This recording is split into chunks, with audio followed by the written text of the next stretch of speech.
ഹസ്തരേഖയും ജ്യോതിഷവും practice ചെയ്തുകൊണ്ടിരിക്കുമ്പോൾ ഒത്തിരി പ്രായമായ ആൾക്കാരായാലും ചെറുപ്പക്കാരായാലും ചിലവരൊക്കെ എൻ്റെ അടുത്ത് വരാറുണ്ട്.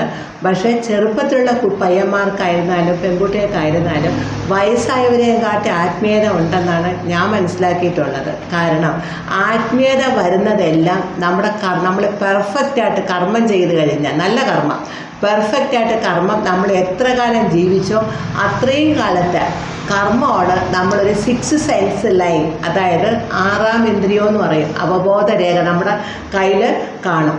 ആ കൈരേഖ നോക്കുമ്പോൾ തന്നെ നമുക്ക് ചിലപ്പോൾ അവർ വരുമ്പോൾ നമുക്ക് അവരെ കാണാനായിട്ട് വലിയ ഇതൊന്നുമില്ല, സന്യാസ വേഷമില്ല, കഴുത്തിൽ രുദ്രാക്ഷയില്ല, ഒന്നുമില്ല. പക്ഷേ അവരുടെ ആത്മീയത എന്ന് പറയണത് അവരുടെ കയ്യിലും നമുക്ക് നന്നായിട്ട് നോക്കുമ്പോൾ നമുക്ക് അവരുടെ ആൾക്കാരുടെ ബഹുമാനം തോന്നാറുണ്ട്.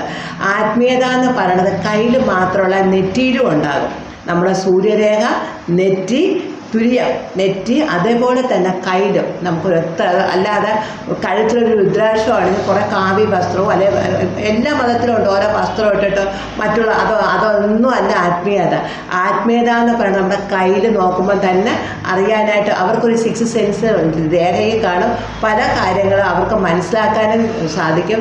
പക്ഷേ ചിലവരൊന്നും അതൊന്നും വെളിയിൽ പോലും കാണിക്കത്ത് പോലും ഇല്ല. നന്നായിട്ട് അവർക്ക് ആത്മീയത ഉള്ള ഭഗവാനോട് അടുത്ത വ്യക്തികളാണെന്ന് എനിക്ക് മിക്കവാറും ഞാൻ ആ കൈ നോക്കി അവരോട് എനിക്ക് ബഹുമാനവുമാണ്. കാരണം അങ്ങനെയുള്ളവർക്ക് ഒരു 6 സെൻസിലായ കയ്യിലുള്ളവർക്ക് ഒരു അഹങ്കാരവും ഇല്ല.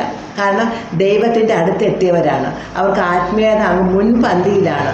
അതെനിക്ക് നന്നായിട്ട് മനസ്സിലാക്കി കൊടുക്കാനായിട്ട് സാധിച്ചിട്ടുണ്ട്.